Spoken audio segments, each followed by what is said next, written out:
아멘. 할렐루야. 오늘도 한결같이 주일 예배 자리를 지키는 우리 사랑하는 성도 여러분들에게 전능하신 아버지 하나님께서 이번 한 주간 동안 함께 하시는 은혜가 충만하시기를 주님의 이름으로 간절히 축원합니다. 어느 분이 하루는 치아 치료를 위해서 치과에 갔습니다. 차례를 기다리다가 잠시 주변을 둘러보더니 벽에 걸린 이 치과 대학 졸업장 패가 보였습니다. 그 패 적힌 의사의 이름이 왠지 낯설게 느껴지지 않았습니다. 갑자기 40여 년 전 고등학교 시절에 자신과 같은 반이었던 이 똑같은 이름의 친구가 생각이 났기 때문입니다. 그 친구는 당시 키가 크고 잘생긴 친구였습니다. 혹시 이 치과 의사가 그 친구는 아닐까 생각을 했는데 막상 그 치과 의사를 본 순간 그런 생각이 완전히 사라졌습니다. 그 치과 의사는 대머리에다가 회색머리에 주름살이 깊게 나 있어서 자기 동급생이라고 말하기에는 너무나 늙어 보였기 때문이었습니다. 검진이 다 끝난 후에 그래도 혹시나 해서 치과 의사에게 물었습니다. 혹시 어느 고등학교 다니지 않으셨어요? 네, 제가 그 학교 다녔습니다. 어떻게 하셨습니까? 언제 졸업하셨나요? 1975년입니다. 왜 그러시죠? 그럼 우리 동창이었네 라고 하면서 맞장구를 쳤어요. 그러자 이 대머리에 주름살 가득한 늙어빠진 흰머리가 많은 이 치과 의사인 친구가 그 환자를 자세히 들여다보더니 물었습니다. 죄송합니다만 잘 생각이 안 납니다. 혹시 그때 어르신께서는 어떤 과목을 가르치셨는지요? 라고 물었어요. 이 치과 환자는 주름살 가득하게 보인 이 늙어빠진 치과 의사가 자기보다 더 나이가 많은 다른 사람으로 생각했는데 치과 의사는 반대로 그 환자가 더 나이가 많이 들어 보여서 혹시 자신을 가르쳤던 선생님이 아닐까 지금 이렇게 생각을 한 거죠. 여러분, 사람들은요 본인은 안 늙어가는 걸로 생각을 합니다. 근데 우리는 사실 하루하루 늙어가요. 교회에서 예배를 드리다가 같이 늙어갑니다. 그리고 먼 훗날 저 천국에서 같이 영생의 삶을 누리게 될 거예요. 그러므로 우리는 이 세상에 머물러 있는 지금부터, 이 날부터 부지런히 사랑하고 요즘 우리가 새벽시대 기도 때 보는 이 요나단과 다윗과 같은 어떤 신앙의 우정을 나누기에 부족함이 없는 저와 그리고 우리 사랑하는 성도 여러분이 되었으면 좋겠습니다. 아멘이십니까? 네. 저보다 연세가 많으신 분들에게는 죄송스러운 말씀이지만 나이가 들수록 이 세월의 속도가 점점 더 빨라지는 것 같습니다. 시간의 속도는 나이대로 간다는 말이 있죠. 30대에게는 시간이 30km 속도로 가고 40대에는 시간이 40km 속도로 가고 50대에게는 50km로 60대에게는 60km로 70대에게는 70km로 80대에게는 80km의 속도로 간다고 이야기를 합니다. 저는 그동안 이 시간의 속도를 잘 느끼지 못하고 살다가 이제 50대가 훌쩍 넘으면서 시간이 참 빨리 지나간다 라고 하는 것을 실감하게 되었고 올해 60대를 맞이해서 그런지 정말 시간이 더 빨리 지나가는 것 같습니다. 성구 영신예배로 시작된 올 2024년을 시작한 것이 바로 엊그제 같은데 우리는 벌써 2024년의 절반을 훌쩍 보내버렸어요. 시간이 빨리 흐른다라고 하는 것을 느끼게 되니까 왠지 이 조바심까지 느껴지기도 합니다. 제가 30살에 목사 안수를 받았을 때에는 이것저것 주의 일을 하고 싶은 것도 많이 있었습니다. 하지만 이제 나이가 들어가면서 이것저것 주의 일을 많이 하겠다라고 하는 이 욕심보다도 이제는 작은 것 하나라도 정말 내게 맡겨진 이 사명, 내게 맡겨진 이 사역을 정말 하나님께 인정받아야 할 텐데 하는 그런 생각이 부쩍 듭니다. 이제 제 목회 여정도 뭐 짧으면 5년, 또 길어야 이제 10년 정도밖에 남지 않았는데, 정말 이 남은 목회 여정을 어떻게 하면 하나님께서 인정하실 만큼 잘 마무리할 수 있을까? 정말 하나님 앞에 인정받아야 할 텐데 하는 생각이 부쩍 듭니다. 근데 우리의 인생이 마찬가지 아니겠습니까? 나이를 먹는다는 건 다른 말로 하면 내가 하나님 앞에 설 날이 점점 가까워지고 있다라고 하는 것을 의미하죠.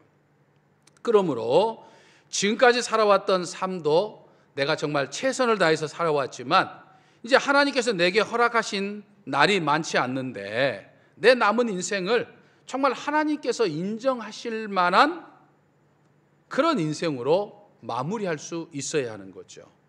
여러분, 오늘도 이렇게 궂은 날씨이지만 예배를 통해서 하나님과 함께하는 이 시간이 하나님으로부터 인정받는 시간입니다. 믿으십니까? 요한계시록을 보면 요한 사도는 예수 그리스도를 가리켜서 알파와 오메가요, 처음과 나중이요, 시작과 끝이라고 말을 합니다. 이 말씀은 우리의 시작과 우리의 끝이 하나님께 집중되어야 한다라고 하는 것을 의미하는 말씀입니다. 이제 다음 주는 우리가 맥주 감사주를 드리죠. 한 해 절반을 보내고 이제 남은 절반을 시작하게 되는 이 시점에 이 맥주 감사절이 있다고 하는 것은 상당히 중요한 의미가 있다, 이렇게 저는 생각해 봅니다. 우리에게 주어진 한 해를 살면서 벌써 절반을 보낸 이 시점, 이제 남은 절반을 시작하는 이 시점에 우리의 시작과 우리의 끝을 주장하시는 하나님께 집중해야 함을 다시 한번 깨닫는 거죠.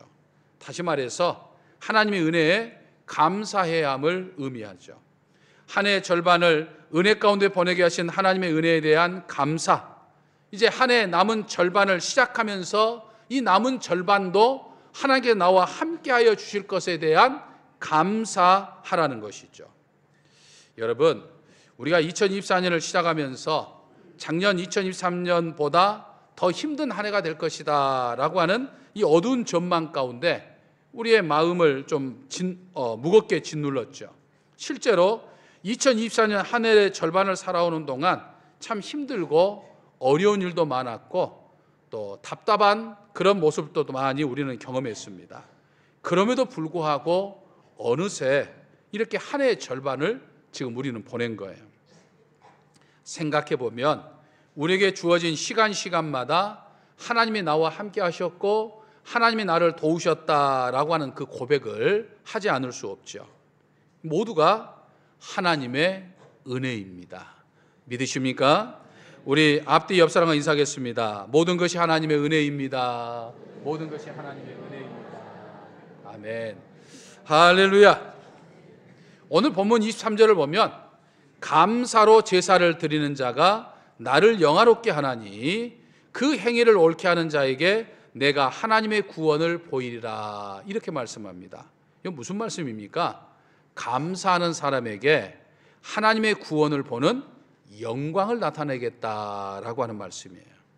여러분, 우리가 지금 한 해의 절반을 보내고 이제 남은 절반을 시작하는 이 시점에 우리가 하나님의 은혜에 감사해야 할 중요한 이유가 바로 여기에 있죠. 사랑하는 성도 여러분, 우리는 우리의 삶 구석구석에 이 하나님의 구원의 역사가 많이 일어나야 합니다. 우리는 구원하면 예수를 믿어서 저 천국 가서 영생의 삶을 사는 것만 생각합니다. 맞습니다. 구원의 완성은 내가 이 세상에 사는 날 동안 예수님을 열심히 믿어 훗날 이 세상을 떠나서 저 천국에 가게 될 건데 천국 가서 우리가 영생의 삶을 살게 되는 거죠. 하지만 여러분, 그것은요, 먼 훗날 우리에게 주어진 은혜이고, 그러니까 저와 여러분들은 먼 훗날 반드시 천국 갈 거예요. 그러니까 구원 받았어요. 지금 우리는 중요한 것은 아직은 여전히 이 세상에 살고 있기 때문에 사실은 지금 이 세상에 사는 날이 더 중요해요. 먼 훗날 천국 갈 거지만 지금 내가 이 살고 있는 이 현장이 대단히 중요하다 이 말이죠. 그래서 이 구원이라고 하는 것은 저 세상에서 완성될 구원을 의미할 뿐만 아니라 내가 이 세상에 사는 날 동안 경험돼야 할 모든 은혜가 바로 구원인 거예요. 하나님이 나를 도우시고 하나님이 나를 위해서 역사해 주시고 하나님이 나를 위해서 이끌어 주신 그 모든 것이 바로 이 구원이라 이 말이에요. 그러니까 우리는 이 세상에 사는 날 동안 내 삶 곳곳에서 하나님의 도우심과 하나님의 구원이 필요한 거예요. 오늘 우리의 삶을 돌아보면 하나님의 도움의 손길이 필요치 않는 것이 하나도 없어요. 하나님이 나를 도와주셔야 할 만한 일들이 굉장히 많이 있어요. 에베네셀의 하나님의 도우심에 있어야 우리는 하루하루 살아가는 거예요. 여러분, 하나님은요, 우리가 정말 하나님의 자녀답게 잘 살기를 원하시고 우리가 행복한 삶을 살기를 원하시고 우리가 풍성한 삶을 살기를 원하셔요. 누가복음 15장을 보면 바리새인들과 서기관들이 예수님께서 모든 세리와 죄인들과 함께 하시는 모습을 보고 뒤에서 수근수근거렸어요. 그런 그들을 보신 예수님께서 이제 잃은 양 한 마리의 비유, 또 잃은 드라크마를 찾는 여인의 비유, 또 잃은 아들을 되찾은 비유 등을 말씀하셨어요. 근데 이 비유들의 모든 초점은요, 아버지의 마음이에요. 하나님의 마음을 지금 이야기하고 있어요. 근데 우리는 흔히 이 잃은 아들을 되찾는 비유의 초점을 아들에다가 자꾸 맞춰요. 그래서 이 비유의 제목도 우리는 뭐라고 이야기하죠? 탕자의 비유라고 이야기해요. 그러니까 아들에게 맞추고, 집 나간 탕자에게 초점을 맞추고 있어요. 하지만 이 비유들은 전부 다 아버지의 마음에 그 초점이 있어요. 예수님을 이 비유를 통해서 아버지의 모습을 우리들에게, 아버지의 마음을 우리들에게 보여주고 있습니다. 이 잃어버린 아들을 되찾는 이 비유를 보면 이 비유의 시작이 아버지에게는 주도권이 전혀 없어요. 주도권을 갖고 있는 것은 둘째 아들이에요. 둘째 아들은 아주 무례할 정도로 이 주도권을 행사합니다. 아버지가 아직 살아계시는데도 유산을 달라고 하죠. 하지만 아버지는 아무런 이야기도 하지 않고 그저 둘째 아들이 요구한 대로 이 유산을 주죠. 결국 둘째 아들은 아버지의 유산을 가지고 아버지의 집을 떠납니다. 그리고 얼마 지나지 않아서 아버지로부터 물려받던 유산을 다 탕진하고 이제 나무집에서 종살이 하다가 그것도 너무 힘들어가지고 결국에는 이제 거지꼴이 되어가지고 이제 아버지를 찾아오게 된 거죠. 근데 여러분, 이 아버지를 보세요. 둘째 아들이 그렇게 거지꼴로 와서 지금 왔는데 왜 이 모양으로 돌아왔느냐, 내가 나눠주던 유산은 다 어떻게 했느냐, 어디서 무엇을 하고 왔느냐, 단 한마디도 묻지 않아요. 그저 돌아온 아들을 반갑게 맞이하면서 아들에게 깨끗한 옷을 갈아입히고 금가락지를 끼워주고 맨발로 왔던 아들의 신발을 신겨주고 살찐 송아지를 잡아서 잔치를 베풀었어요. 이것이 지금 아버지의 마음입니다. 무엇보다도 하나님의 마음이에요. 하나님은 마치 그런 마음으로 저와 여러분이 정말 잘 되기를 바라고 또 나를 위해서 도움의 손길과 구원의 손길을 베풀어 주신 분이 우리가 믿는 아버지 하나님이에요. 믿으십니까? 그러므로 오늘 하루도 또 이번 한 주도 2024년 한 해 절반을 이제 시작해야 할 이 시간도 에베네셀 하나님의 도움의 손길, 즉 구원의 손길이 여러분들의 삶 구석구석에 차고 넘치시기를 주님의 이름으로 간절히 축원합니다. 근데 오늘 본문을 보면 시편 저자는 이 하나님의 도우심, 즉 하나님의 구원의 역사는 바로 감사로부터 시작된다라고 하는 것을 말씀하고 있어요. 여러분, 감사는요, 하나님의 구원을 여는 문이에요. 축복의 문입니다. 하나님의 도우심을 얻는 아주 중요한 열쇠가 바로 이 감사예요.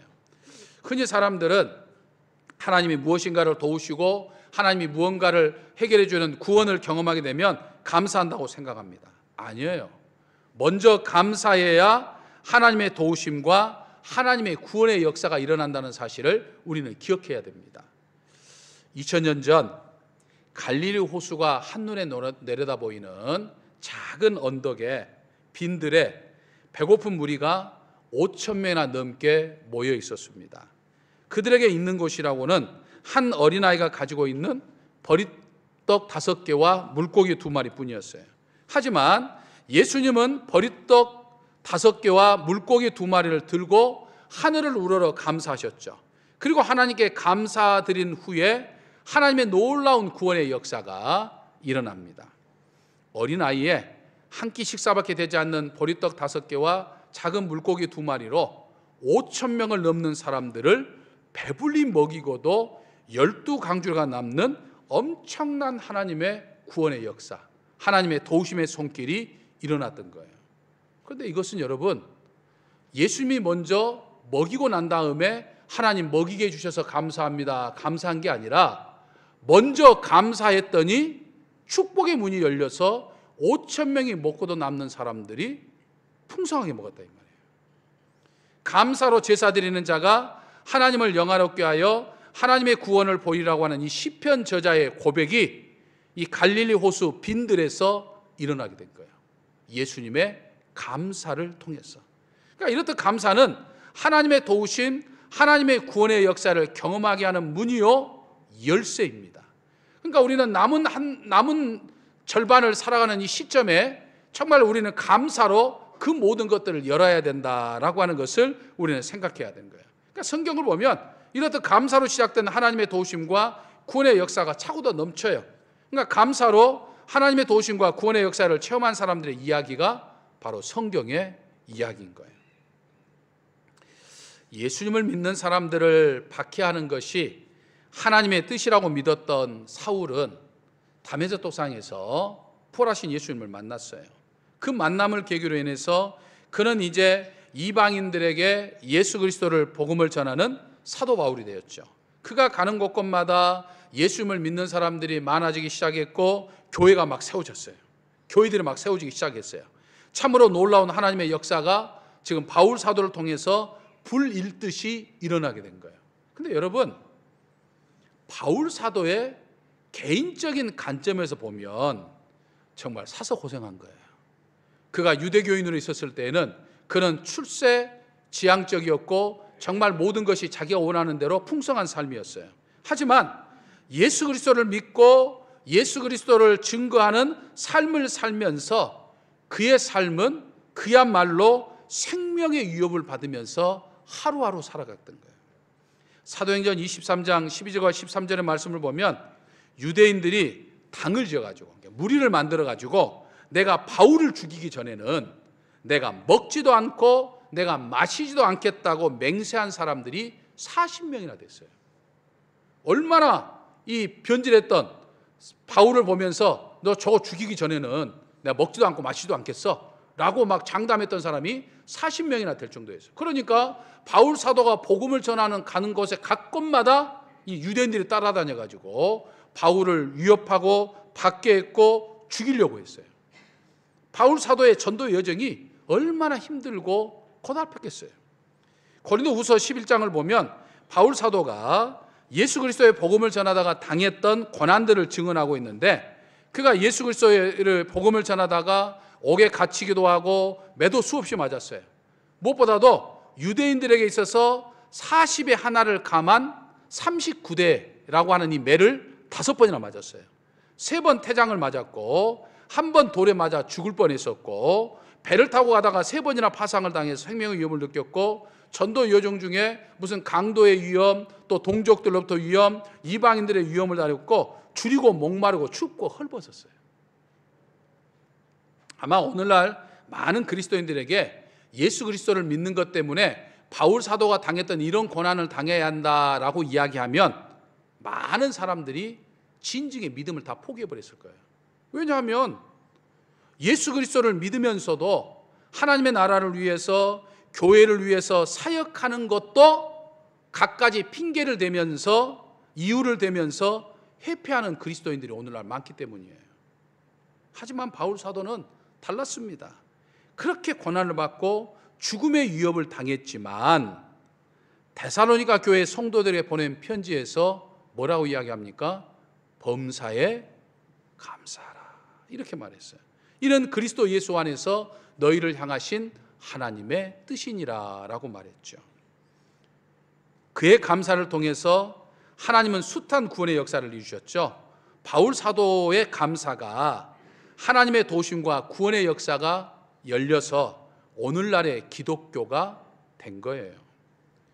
저는 오늘 2024년 한 해의 절반을 보내고 남은 절반을 시작하는 이 시점에 저는 여러분들의 삶 속에 이 감사의 차원이 좀 한 단계 업그레이드 되기를 원합니다. 많은 사람들은 감사를 결과로 생각해요. 하나님이 내게 이러이러하게 해주셨으니 감사합니다. 하나님이 내 기도를 응답해 주셨으니 감사합니다. 하나님이 내 자녀의 대학을 합격시켜줘서 감사합니다. 뭔가 이루어지고 난 다음의 결과로 감사한다고 생각을 해요. 하지만 저는 오늘 우리의 감사가 좀 새로운 차원이 되어서 뭔가 이루어져서 감사가 아니라 미리 감사함으로 인해서 여러분들의 삶 속에 하나님의 도우심, 하나님의 구원의 문이 활짝 열리는 그런 놀라운 역사가 일어나시기를 바랍니다. 이미 하나님의 구원에 일어난 것에 대한 감사만 하는 것이 아니라 내일 하나님의 역사가, 하나님의 도우심이, 하나님의 구원이 일어나도록 감사함으로 인해서 축복의 문이 열려야 된다. 그러니까 감사는 축복의 문이요, 축복의 열쇠인 거예요. 축복의 문을 여는 문이요, 축복의 문을 여는 열쇠인 거예요. 그러므로 우리 믿음의 사람에게는 감사는 그 어떤 이유나 조건이 필요하지 않아요. 우리는 그 어떤 이유나 조건 때문에 감사하는 것이 아니에요. 어떤 이유와 조건을 뛰어넘어서 하나님이 내게 도와주실 것을, 하나님이 내게 구원의 역사를 주실 것을 기대하면서 미리 감사하는 거예요. 그래서 그런 의미에서 우리 그리스도인의 감사에는 항상 소망이 있는 거예요. 하나님의 도우심과 하나님의 구원의 역사가 일어날 것이라고 하는 기대와 소망에 부풀어 있는 거예요.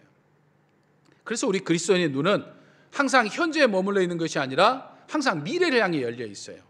지금 지내온 시간을 감사하는 것도 중요하고 오늘 내 현재를 보면서 감사하는 것도 중요합니다. 하지만 앞으로 나를 도우시고 앞으로 내게도 구원의 손길을 내미시는 그 하나님을 기대하면서 하나님의 도움의 손길, 하나님의 구원의 손길이 우리 곳곳에 필요한데 그걸 기대하고 소망하면서 우리는 감사로 그걸 열 수 있어야 되는 거예요. 감사할수록 하나님은 더욱더 나를 도우시고 내게 구원의 손길을 내미실 겁니다. 그러므로 2024년 남은 절반을 감사로 활짝 여는 저와 여러분이 되시기를 주님의 이름으로 간절히 축원합니다. 할렐루야. 한 해 절반을 지내온 동안 저에게 구원을 베푸신 하나님께서 이제 한 해의 남은 절반도 저희를 구원해 주시고 저희들을 도와주실 것이라고 생각하니 그저 감사뿐입니다. 감사를 통해 한 해 남은 절반의 시간도 하나님의 구원의 역사, 하나님의 도우심을 활짝 여는 저희가 되게 하여 주시옵소서. 우리 주 예수 그리스도의 이름으로 기도하옵나이다. 아멘.